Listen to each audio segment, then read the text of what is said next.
달콤소금 법률사전 한서희 변호사입니다. 오늘은 2023년 2월 6일에 발표된 금융위원회 보도자료 토큰 증권 발행 및 유통체계 규율 정비 방안 요 내용이 있거든요. 요거에 대해서 제가 오늘 말씀을 드리겠습니다. 사실 제 주종목이기도 해가지고요. 되게 좀 신나요. 다 보여요.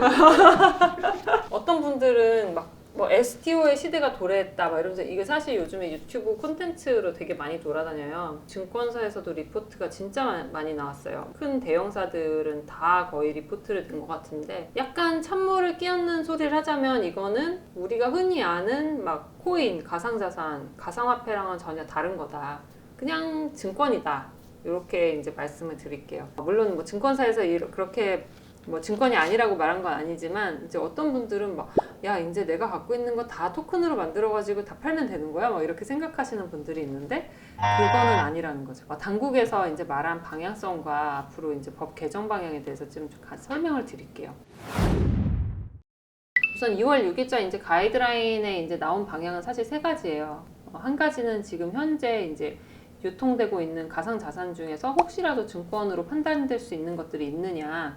만약에 그렇다면 이 가이드라인에 비추어서 그게 증권인지 아닌지 우선 판별해보자 라는 거고요. 두 번째로는 토큰 증권이라는 걸 증권의 한 형태로서 앞으로 발행을 할 수 있게 해줄 거다. 그거는 앞서서 이제 가이드라인에 따라서 어떤 증권으로 판별된 뭐 가상화폐 내지는 그런 것이 있다면 그것도 마찬가지로 여기 유형에 포함이 될 수는 있겠죠. 근데 사실상 지금으로선 그 단계까지는 별로 예정하고 발표하신 것 같진 않고 우선은 뭐 증권 중에서 토큰 형태로 발행할 수 있는 게 생길 거다라는 게 두 번째입니다. 세 번째로는 그럼 그렇게 발행된 토큰은 어떻게 유통시킬 거냐 이 세 가지라고 생각을 하시면 될 것 같고 1, 2, 3번은 사실 1번은 당장에 이제 판단이 가능한 거지만 2, 3번은 법이 개정돼야 되는 절차가 있기 때문에 지금 당장의 얘기는 아니다 라고 생각을 하시면 될 것 같아요. 어쨌든 큰 그림에서 이렇게 우리나라의 증권시장 제도를 하나 더 추가하는 이런 발표를 했다라고 생각을 하시면 될 것 같아요. 그러면 우리가 여기서 말하는 토큰 증권이 대체 뭐야? 이거는 뭐 우리가 흔히 아는 토큰이 사실 가상자산에서 나온 말이잖아요. 코인이 있고 토큰이 있는데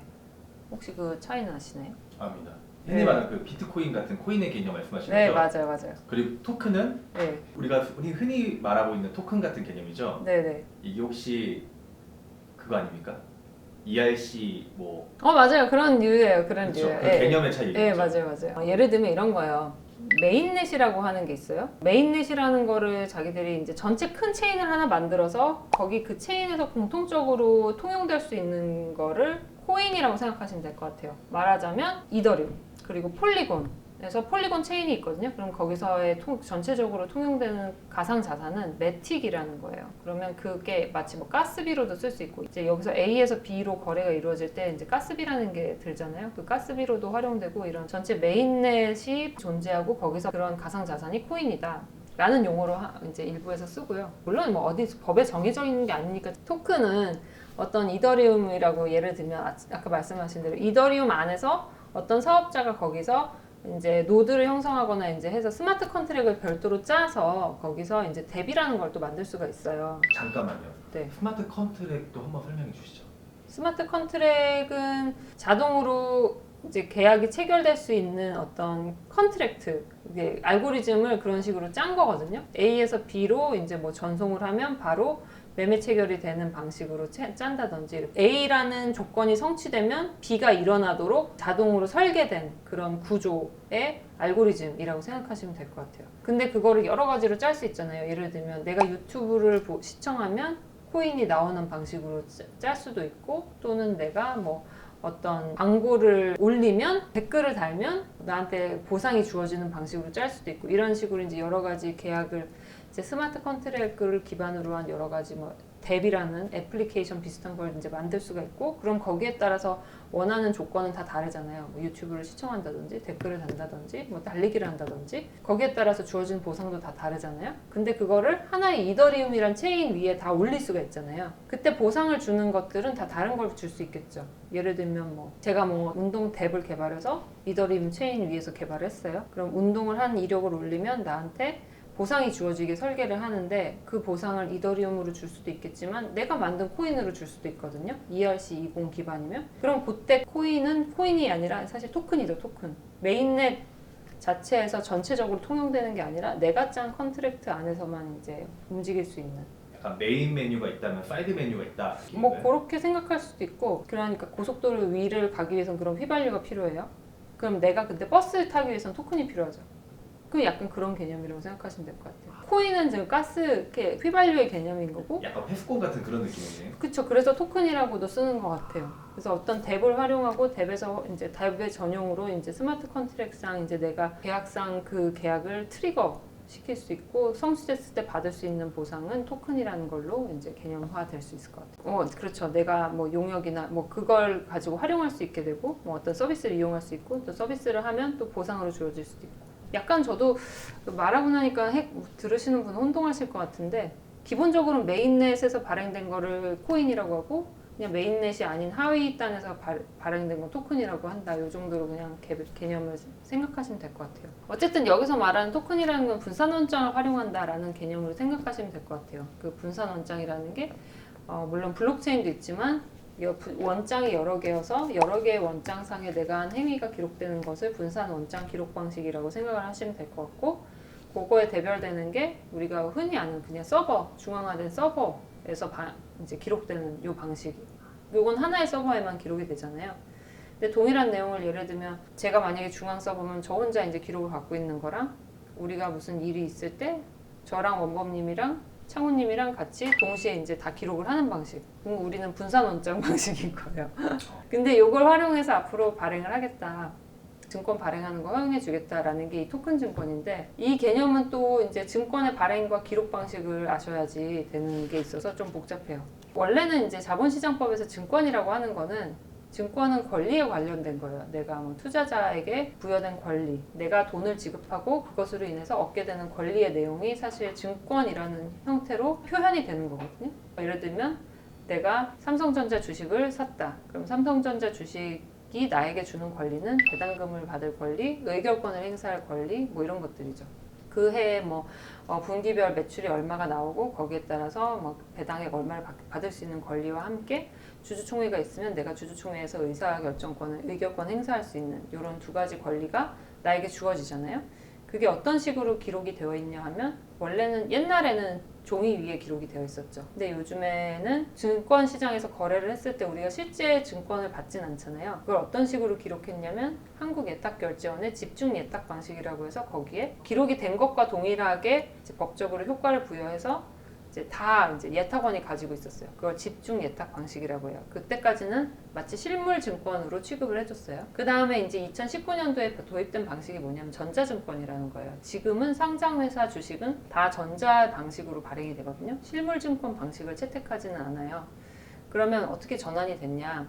그 종이 방식에서 실물 증권 방식에서 전부 다 전자등록부라는 데 기록을 옮겼어요. 그래서 그 전자등록부라는 등록부의 기록만 이제 인정을 해주는 방식으로 바뀌었고 그 등록부의 관리자는 한국예탁결제원이었어요. A증권사를 통해서 제가 뭐 B회사 주식을 샀어요. 그러면 먼저 어디에 기록이 되냐면 A증권사의 계좌관리부라는 데가 있어요. A증권사에서는 이제 전체 고객의 계좌를 관리하는데 그 고객들이 무슨 고객은 얼마 갖고 있고 무슨 고객은 얼마 갖고 있고 그걸 다 기록하는 전산 기록을 갖고 있어요. 그걸 계좌관리부라고 해요. 그 계좌관리 내용을 A 회사는 어디다가 올리냐면 한국예탁결제원에다가 보내요. 그럼 한국예탁결제원에서 전자등록부를 가지고 있잖아요. 그러면 전체 쫙 해서 B 회사의 주식 중에 몇 개는 A 회사 고객이 갖고 있군. 이렇게 기록을 하는 거죠. 그래서 전체 모든 상장회사 주식에 대한 기록을 다 전자등록부에 기록을 합니다. 근데 앞으로는 어떻게 하겠냐. 전자등록부라는 데 기록이 되어야지만 내가 권리자로 인정이 되어지는데 앞으로는 어떤 분산 원장 방식으로 어떤 회사가 주식을 발행하면 그 전자등록부 내용이 아니라 분산 원장에 기록된 것만 가지고도 증권이 발행된 걸로 봐주겠다. 라는 거예요. 조금 복잡한 내용이에요. 그래서 발행 방식의 변화라고 합니다. 그러면 이게 지금 우리가 가지고 있는 디지털 자산, 뭐 이더리움 같은 거랑 어떤 상관이 있냐? 사실 큰 상관이 없어요. 이더리움이 갑자기 증권 뭐 기록부에 기록될 리도 없고 하기 때문에 그거는 큰 상관이 없고 어떤 것과 상관이 있냐면 카사코리아 뭐 이런 거 써보셨어요? 카사코리아는 어떤 거냐면 그거는 부동산 유동화를 시켜가지고 그 부동산에 대한 수익증권, 그러니까 예를 들면 우리 빌딩이 지금 바른 빌딩이잖아요. 바른 빌딩을 유동화를 시켜가지고 뭐 10,000개로 조각을 내요. 거기서 이제 저 바른 빌딩에서 나올 수 있는 임대료 수익이 있을 거잖아요. 임대료 수익은 발생될 때마다 고객한테 10,000개로 쪼개서 10,000명한테 배분을 하고 나중에 매각됐을 때도 매각 타익을 10,000명한테 분할해 주는 거예요. 건물 한 개 중에서 10,000분의 1을 갖고 있는 것과 동일한 효력을 누릴 수 있도록, 동일한 효과를 얻을 수 있도록 투자자한테 판매를 한 거죠. 이거는 사실 자산 유동화라는 것으로도 가능한데 이거를 비슷한 방식으로 일반 투자자들한테 판매할 수 있게 이런 상품을 만들어 파는 회사가 카사코리아라는 회사가 있고, 거기서는 어떤 방식으로 하냐면 우리가 이제 증권으로 거래하는 게 아니라 카사라는 회사 이제 앱에 들어가면 이제 건물이 상장돼 있어요. 그럼 내가 거기서 매수 매도를 할 수 있어요. 그럼 매수를 하면 그것도 거기에 개설돼 그 앱 홈페이지에 개설되어 있는 유통시장이 있어서 거기서 또 판매도 할 수 있어요. 내가 이걸 원래는 증권회사 통해서 거래 주문을 체결하고 거래 주문을 내고 한국거래소에서 거래 매매 체결이 이루어져서 다시 한국거래소에서 이제 돈이 결제가 돼서 나한테 들어오는 방식이어야 되는데, 여기서는 이런 커다란 그림이 없이 그냥 하나의 앱 안에서 내가 주식에 해당하는 어떤 건물 가치를 갖고 있는 주식 하나를 사고 팔 수 있는 그런 거래가 이루어지는 뭔가 작은 시장이 있는 거죠. 여기까지는 혹시 이해가 되세요? 30% 이해했어요. 근데 어쨌든 이런 거를 이제 발행할 수 있게 해주는 이제 분산 원장이라는 거에 기반해서 토큰을 발행할 수 있게 해주고 증권을 발행할 수 있게 해주는 방식이 생겼고요.